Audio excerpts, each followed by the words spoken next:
Want to keep up with scores and results of the FIFA World Cup tournament? There's an app for that. I'm Jessica, and in this video, I'll show you how to download and install the official FIFA World Cup app. Note that this video will demonstrate on iPhone, but written instructions for both Android and iOS will be listed in the description box.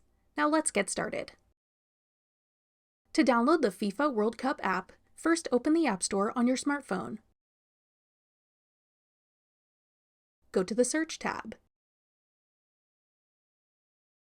Then type in FIFA World Cup in the search bar.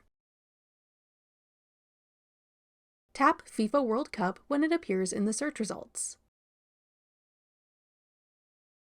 Then tap Get.